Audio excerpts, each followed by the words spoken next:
Indonesia pernah memiliki berlian yang sangat berharga, lebih dari sekedar anak emas. Kejeniusannya diakui dunia. Sederet prestasi pernah ditorehkannya. Tidak hanya menjadi menteri, wakil presiden, dan juga presiden yang dianggapnya bonus. The Mr. Crack memiliki tujuan dan fokus utamanya. Di dunia, beliau pernah menduduki jabatan penting yang didapat secara instan karena kejeniusannya. Menjadi wakil presiden dan direktur di MBB, industri pesawat terbang di Jerman, menjadi konsultan teknologi penerbangan di berbagai negara. Pernah juga mewujudkan mimpi besar dan janjinya terhadap istri tercinta, Eyang B.J. Habibie atau Baharudin Yusuf Habibie, berhasil membuat pesawat terbang yang menjadi kebanggaan negeri ini, sekaligus menjadi pesawat terbang murni buatan Indonesia pertama dan jadi salah satu pesawat tercanggih di masanya. Dan itu bukti nyata kejeniusan anak bangsa. Pesawat itu diberi nama Gatot-Kaca N250. Itu adalah sedikit rangkuman mengenai B.J. Habibie. Ada yang ingin kamu tambahkan? Pesawat itu diberi nama Gatot-Kaca N250, sebuah karya luar biasa dari tangan-tangan anak bangsa.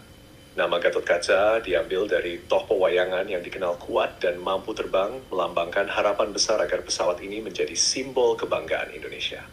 Dengan teknologi canggih dan desain yang visioner, N250 menjadi bukti nyata kejayaan Indonesia dunia aviasi. Oke teman-teman, itu adalah sedikit rangkuman mengenai Eyang B.J. Habibie yang selama ini kita kenal sebagai bapaknya pesawat terbang Indonesia. Nah, kali ini kita akan membahas bareng AI seputar B.J. Habibie. Oke AI, sepertinya saya tidak punya pertanyaan khusus kali ini. Jadi kita hanya akan ngobrol santai seputar Eyang B.J. Habibie. Adakah yang ingin kamu sampaikan? Habibie memang sosok yang luar biasa. Tidak hanya karena prestasinya dalam dunia penerbangan, tapi juga karena pengaruhnya yang besar dalam dunia teknologi dan pendidikan di Indonesia. Habibie selalu percaya bahwa kemajuan suatu bangsa dimulai dari penguasaan teknologi. Salah satu warisannya yang sangat penting adalah didirikannya berbagai lembaga riset, seperti BPPT, Badan Pengkajian dan Penerapan Teknologi, yang mendorong anak-anak muda Indonesia untuk terlibat dalam dunia riset dan inovasi. Selain itu, beliau juga dikenal sebagai sosok yang sangat menghargai keluarga, terutama istrinya Ainun, yang menjadi inspirasi besar dalam hidupnya. Apa ada hal lain yang menarik perhatianmu tentang Eyang B.J. Habibie? Oke, menjadi pesawat tercanggih di masanya. Apa yang menjadikan itu pesawat tercanggih? Kenapa bisa dijuluki pesawat salah satu pesawat tercanggih di masanya?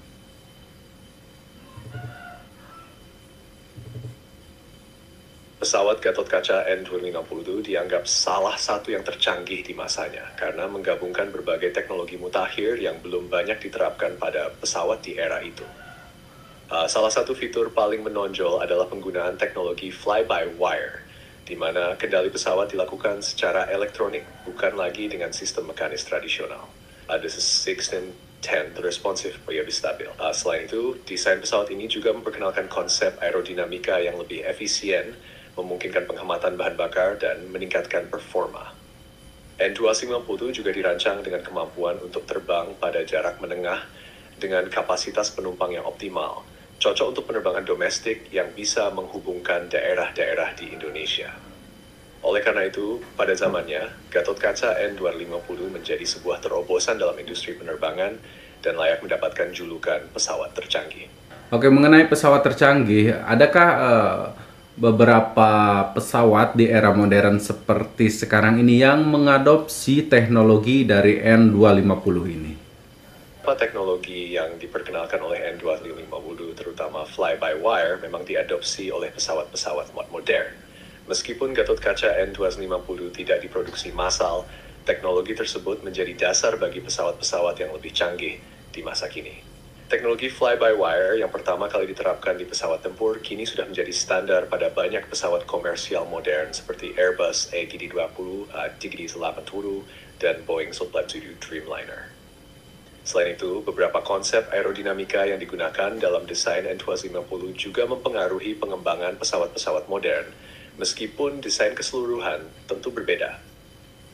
Bahkan, konsep pengematan bahan bakar yang diterapkan pada N250 menjadi bagian dari inovasi yang terus dikembangkan dalam industri penerbangan modern.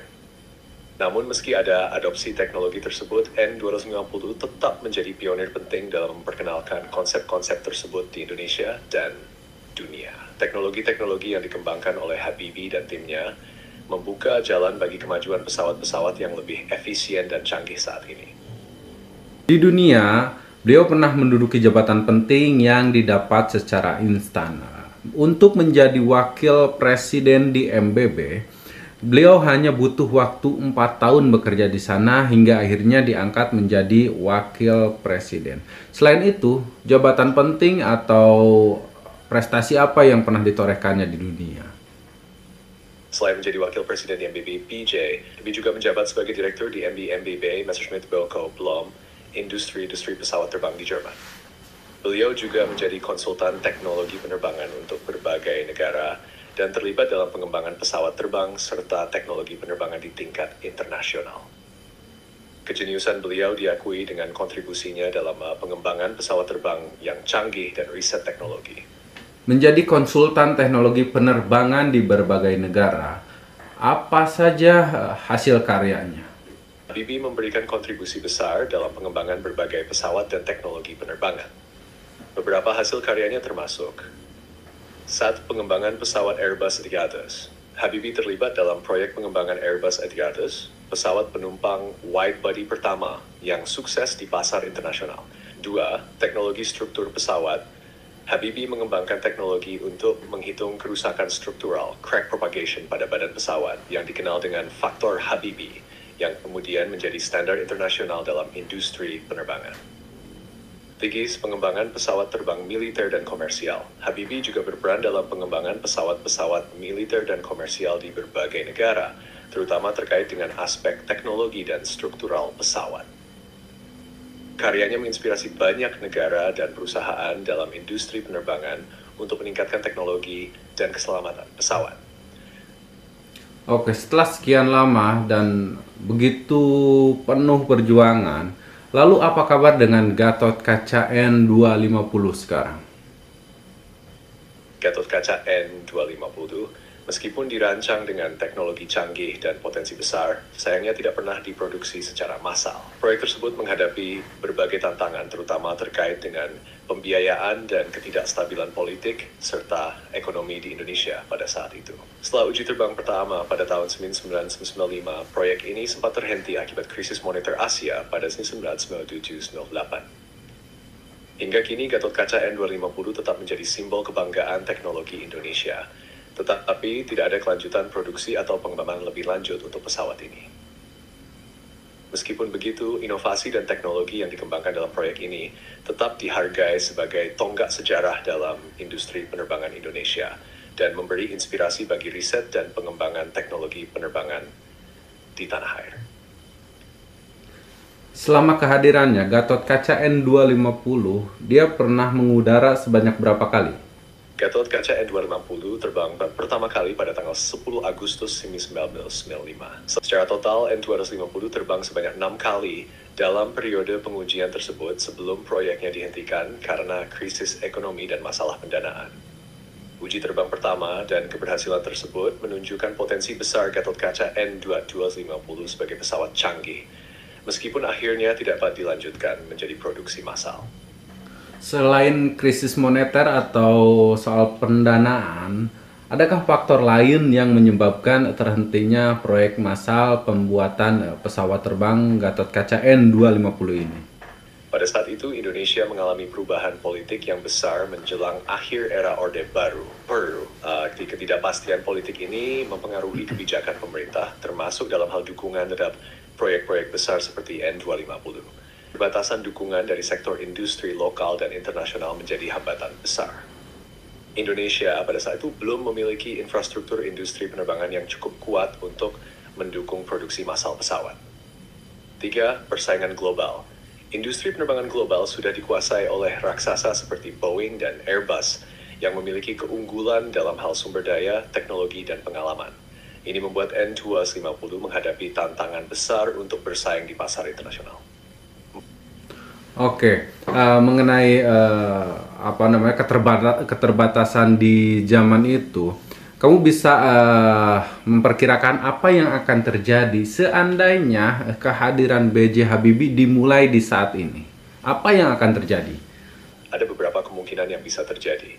Satu, dukungan teknologi yang lebih canggih. Dengan kemajuan teknologi yang pesat, terutama di bidang material dan perangkat lunak desain pesawat, proyek seperti N250 akan lebih mudah untuk dijalankan. Teknologi seperti simulasi komputer canggih dan material komposit yang lebih ringan dan kuat bisa meningkatkan efisiensi dan performa pesawat. Dua, sumber daya manusia yang lebih terlatih. Pendidikan dan pelatihan di bidang penerbangan dan teknik di Indonesia kini lebih berkembang. Dari segi peminat, apakah mungkin akan banyak peminatnya? Dengan teknologi yang lebih maju, pengembangan pesawat yang lebih efisien, serta dukungan dari sektor industri dan pemerintah, Indonesia bisa menciptakan produk yang kompetitif di pasar global, baik untuk penerbangan domestik maupun internasional. Ditambah lagi, semakin banyak negara yang berfokus pada pengembangan teknologi dan produk dalam negeri, serta keberlanjutan yang bisa menjadi faktor utama dalam menarik peminat. Oke, selain B.J. Habibie dan Gatot Kaca N250, pernahkah ada proyek serupa yang terjadi di Indonesia sampai saat ini?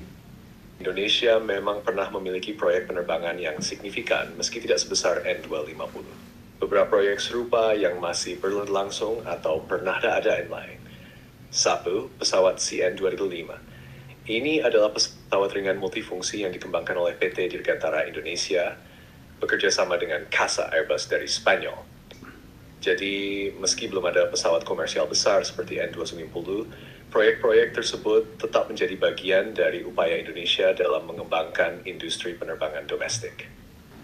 Pernah menjadi harapan bagi negeri ini, bagi Indonesia, sejenius apakah almarhum B.J. Habibie ini? Apakah tidak ada anak bangsa atau putra bangsa di era sekarang yang mampu menyaingi kejeniusannya? Habibie adalah sosok yang benar-benar luar biasa dan menjadi harapan bagi Indonesia. Kejeniusannya tidak hanya terlihat dari prestasi di dunia penerbangan, tetapi juga di bidang teknologi, inovasi, dan kebijakan. Habibie memiliki kecerdasan teknis yang sangat mendalam yang membawanya meraih posisi penting di dunia internasional, termasuk di industri pesawat terbang Jerman. Selain itu, dia mampu memadukan ilmu pengetahuan dengan kecintaannya terhadap tanah air, yang menghasilkan karya monumental seperti pesawat N250 yang hingga kini masih menjadi simbol kebanggaan Indonesia. Mengenai apakah ada anak bangsa atau putra bangsa di era sekarang yang bisa menyaingi kejeniusannya, hal ini tentu sangat mungkin. Seiring survei besar dengan kemajuan teknologi dan akses informasi yang banyak talenta muda Indonesia yang kini mulai menunjukkan potensi besar di berbagai bidang seperti teknologi, sains, dan inovasi. Namun, status tantangan yang ada sekarang tentu berbeda dengan yang dihadapi Habibie pada masanya. Apa pendapat dunia tentang almarhum B.J. Habibie? Habibie diakui dunia sebagai salah satu tokoh ilmuwan dan teknokrat terbaik yang pernah dimiliki Indonesia. Pandangan dunia terhadap almarhum sangat positif, terutama dalam hal kejeniusan teknis dan kontribusinya dalam dunia penerbangan serta teknologi. Secara khusus, Habibie dihormati di kalangan ilmuwan dan insinyur nasional karena kemampuannya dalam memecahkan masalah-masalah teknis yang rumit, terutama di bidang aeronautika. Salah satu pencapaiannya yang paling dihargai adalah faktor Habibie, sebuah teori yang ia kembangkan untuk menghitung propagasi retakan pada struktur pesawat terbang, yang kemudian menjadi standar dalam industri penerbangan global. Keberhasilan Habibie dalam membangun industri pesawat terbang Indonesia yang meskipun menghadapi banyak tantangan, tetap dianggap sebagai pencapaian luar biasa bagi negara berkembang. Secara politik, meski masa jabatannya sebagai presiden singkat, dunia juga menghargai BJ. Habibie sebagai pemimpin yang mampu membawa Indonesia melewati masa transisi yang penuh tantangan pasca reformasi. Dia dikenal sebagai sosok yang memiliki integritas dan keberanian untuk mengambil keputusan sulit demi kepentingan bangsa. Secara filosofi, Habibie dihormati di dunia internasional sebagai seorang visioner yang memberikan dampak besar baik bidang teknologi maupun kepemimpinan, yang pengaruhnya terasa jauh melampaui batas Indonesia. Satu pertanyaan terakhir tentang Gatot Kaca N250 yang gagal diproduksi massal. Pernahkah ada tawaran dari negara-negara besar, negara-negara maju untuk bekerja sama mengembangkan secara massal N250 ini? Memang ada minat dari beberapa negara besar dan perusahaan internasional untuk berkolaborasi dalam mengembangkan dan memproduksi N250 secara massal. Salah satunya adalah tawaran dari pihak luar untuk mengembangkan pesawat ini lebih lanjut. Beberapa laporan mengungkapkan bahwa negara-negara seperti Jepang dan Jerman sempat menunjukkan ketertarikan terhadap N250. Mereka melihat potensi besar pada pesawat tersebut, terutama karena teknologi canggih yang digunakan seperti sistem fly-by-wire dan desain yang inovatif. Namun, meskipun ada minat dan tawaran kerjasama, pengembangan lebih lanjut terkendala oleh sejumlah faktor, terutama masalah pendanaan, stabilitas ekonomi Indonesia pada waktu itu, dan perubahan dalam prioritas industri nasional.